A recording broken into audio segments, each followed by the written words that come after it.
Hi all, welcome to football arena. ബ്രസീലിൻ്റെ സാധ്യതാ സ്ക്വാഡുമായി ബന്ധപ്പെട്ട ഒരു ലേഖനം പ്രമുഖ മാധ്യമമായ എസ്റ്റഡാവോ പ്രസിദ്ധീകരിച്ചിരുന്നു. 25 താരങ്ങൾ സ്ഥാനം ഉറപ്പിച്ചിട്ടുണ്ട്. അതിൽ നെയ്മർ ജൂനിയർ ഇല്ല. 26ാമത്തെ സ്പോട്ടിന് വേണ്ടി 3 താരങ്ങൾ ഫൈറ്റ് ചെയ്യുന്നു.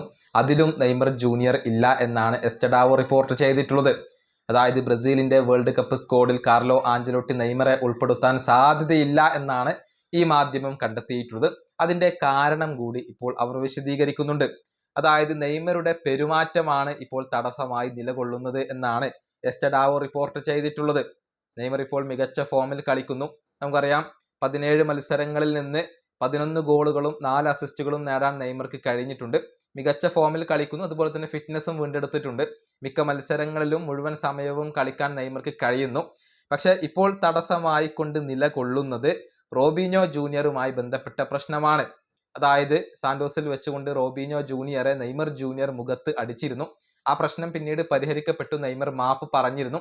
പക്ഷെ അത് CBFലും അതുപോലെ തന്നെ കാർലോ ആഞ്ചലോട്ടിയിലും ആശങ്കകൾ ഉണ്ടാക്കി. നെയ്മറുടെ ഈ സ്വഭാവം അത് നല്ലതല്ല. അത് ബ്രസീലിയൻ ദേശീയ ടീമിനെ ബാധിക്കാൻ സാധ്യതയുണ്ട്. ക്യാമ്പിനകത്ത് അത് പ്രശ്നങ്ങൾ ഉണ്ടാക്കാൻ സാധ്യതയുണ്ട്. അതുകൊണ്ടാണ് കാർലോ ആഞ്ചലോട്ടിയും CBFും ഇപ്പോൾ നെയ്മർക്ക് വലിയ ഒരു പരിഗണന നൽകാത്തത് എന്നാണ് എസ്റ്റഡാവോ റിപ്പോർട്ട് ചെയ്തിട്ടുള്ളത്. അതായത് നെയ്മറുടെ ആ പെരുമാറ്റം അത് ഒരു നെഗറ്റീവ് ഇമ്പാക്റ്റ് ആണ് ഉണ്ടാക്കിയിട്ടുള്ളത്.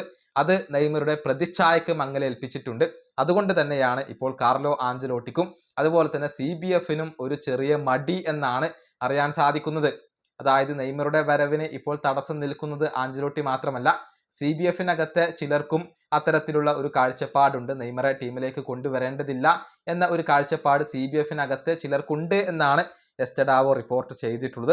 ഏതായാലും പെരുമാറ്റമാണ് നെയ്മർക്ക് ഇപ്പോൾ തടസ്സമായി കൊണ്ട് നിലകൊള്ളുന്നത്. റോബിഞ്ഞോ ജൂനിയറുടെ മുഖത്തടിച്ചത് ഇപ്പോൾ നെയ്മർക്ക് വലിയ ഒരു നെഗറ്റീവ് ഇമേജ് ആണ് സൃഷ്ടിച്ചിട്ടുള്ളത് എന്നാണ് ഈ മാധ്യമം റിപ്പോർട്ട് ചെയ്തിട്ടുള്ളത്. ഏതായാലും ഇതെല്ലാം കേവലം റൂമറുകൾ മാത്രമാണ്. എസ്റ്റഡാവോ എന്ന മാധ്യമത്തിന്റെ കണ്ടെത്തലുകൾ മാത്രമാണ്. കാർലോ ആഞ്ചലോട്ടിയുടെ അന്തിമ തീരുമാനത്തിന് വേണ്ടിയാണ് എല്ലാവരും കാത്തിരിക്കുന്നത്. 2 മത്സരങ്ങൾ കൂടി സാന്റോസ് മെയ് 18-ാം തീയതിക്ക് മുന്നേ കളിക്കുന്നുണ്ട്. ആ മത്സരങ്ങളിൽ മികച്ച പ്രകടനം നടത്തിക്കൊണ്ട് നെയ്മർ ജൂനിയറെ കാർലോ ആഞ്ചലോട്ടി വേൾഡ് കപ്പ് സ്ക്വാഡിൽ ഉൾപ്പെടുത്തും എന്ന് തന്നെയാണ് ഇപ്പോൾ ആരാധകർ ശുഭപ്രതീക്ഷയോടെ കാത്തിരിക്കുന്നത്. ഈ വീഡിയോ അവസാനിപ്പിക്കുന്നു. അടുത്തൊരു വീഡിയോയിൽ കാണാം.